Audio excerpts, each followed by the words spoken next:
Hello, and welcome to this Miclix video where I'm going to show you how to kill the boss called Adan, Thief of Fire in Malefactor's Evergaol in Elden Ring. As you probably know, bosses in Elden Ring are divided into 3 tiers. From lowest to highest, field bosses, greater enemy bosses and finally demigods and legends. Adan, Thief of Fire is in the lowest tier, field bosses, and is the boss and only enemy found in the Malefactor's Evergaol and Liurnia of the Lakes. Like most lesser bosses in Elden Ring, he is optional in the sense that you do not need to kill him to progress in the story. I had only recently ventured into Liurnia of the Lakes when I came across this Evergaol, and I figured it would be nice with an easy boss fight, since most Evergaols in Limgrave were quite easy, the one in Stormhill being a notable exception. Turns out this one is an exception too. I found this boss quite difficult until I eventually managed to figure out the rhythm.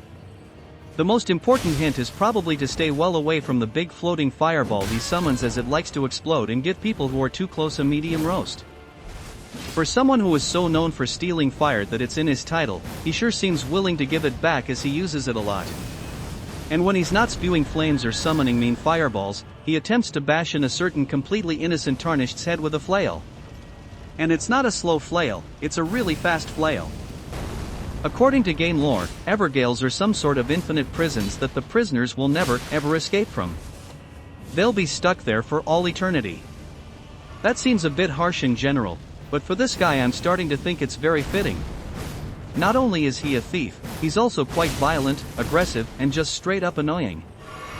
What worked well on him was to slowly kite him around the circular area in the center of the Evergaol. This will both constantly keep you away from the summoned fireballs, but it will also help bait out his attacks when he gets closer. But since you're constantly walking backwards, you will often be just out of range when he attacks, so his flail will make dents in the ground instead of your skull. And if dents must be made, I think it's better that way. After he does a combo, a well-timed jumping heavy attack will return the favor and put the dents in his face where they belong. This boss is supposedly a tarnished too, and he even has a small supply of crimson tears that he will happily sip if you let him. He doesn't have very many flasks and will run out after a while though. It seems to be possible to interrupt his healing as well, but he often runs away when he's about to drink, so it's not so easy. Being a tarnished, he's probably really annoyed at being stuck in an Evergaol instead of pursuing his destiny as Elden Lord, which explains his foul mood and bad attitude. But there can be only one Elden Lord, and we all know who the hero of this particular story is. Anyway, this is the end of this Adan, Thief of Fire video. Thanks for watching. And don't go stealing fire. It's really hot, you'll get burned. Until next time, have fun and happy gaming.